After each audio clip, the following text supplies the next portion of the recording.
প্রকাশ্যে দাওয়াত ও কুরাইশদের বিরোধিতা। মক্কার নীরব রাতগুলো তখন বদলে যেতে শুরু করেছে। 3 বছর গোপনে দাওয়াত দেওয়ার পর আল্লাহর পক্ষ থেকে স্পষ্ট নির্দেশ এলো, তোমাকে যা আদেশ করা হয়েছে তা প্রকাশ্যে ঘোষণা করো।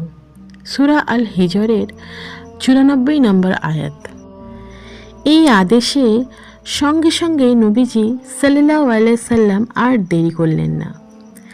নবীজি সাফা পাহাড়ে উঠে ডাক দিলেন, ইয়া সাবহাহ, হে লোকেরা, বিপদ এসেছে। কুরাইশরা ছুটে এলো। সবাই জড়ো হলে নবীজি বললেন, আমি যদি বলি এই পাহাড়ের পেছনে শত্রু বাহিনী লুকিয়ে আছে, তোমরা কি আমাকে বিশ্বাস করবে? সবাই একসাথে বলল, হ্যাঁ, আমরা কখনো তোমাকে মিথ্যাবাদী পাইনি। তখন নবীজি সাল্লাল্লাহু আলাইহি সাল্লাম দৃঢ় কণ্ঠে বললেন, তাহলে জেনে রাখো, আমি তোমাদের জন্য কঠিন শাস্তির আগমনের পূর্বে একজন সতর্ককারী। এই কথা শুনে নবীজির চাচা আবু লাহাব চিৎকার করে বলল, ধ্বংস হোক তোমার, তুমি কি এই জন্য আমাদের ডেকেছো?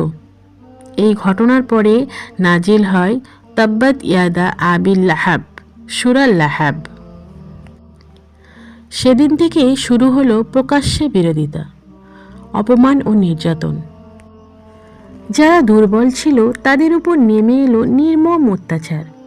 বিল্লাল রাদিয়াল্লাহু তাআলা আনহু গরম বালুর উপর শুয়ে বুকে পাথর চাপা দেওয়া হতো, আর তিনি বলতেন, আহাদ আহাদ। ইয়াসির পরিবার, আম্মার রাদিয়াল্লাহু তাআলা আনহা, ইয়াসির রাদিয়াল্লাহু তাআলা আনহা ও সুমাইয়া রাদিয়াল্লাহু তাআলা আনহা ইসলামের জন্য চরম নির্যাতনের শিকার হন। সুমাইয়া রাদিয়াল্লাহু তাআলা আনহা হলেন ইসলামের প্রথম শহীদ। নবীজি তাদেরকে দেখে কাঁদতেন আর বলতেন, সবর করো ইয়াসির পরিবার, তোমাদের প্রতিশ্রুতি হলো জান্নাত।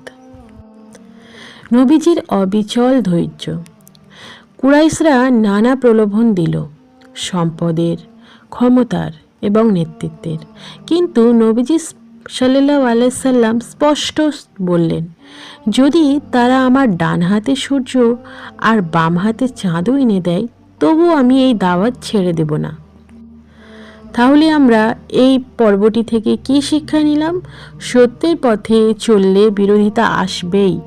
ধৈর্যই মুমিনের সবচেয়ে বড় শক্তি। আল্লাহ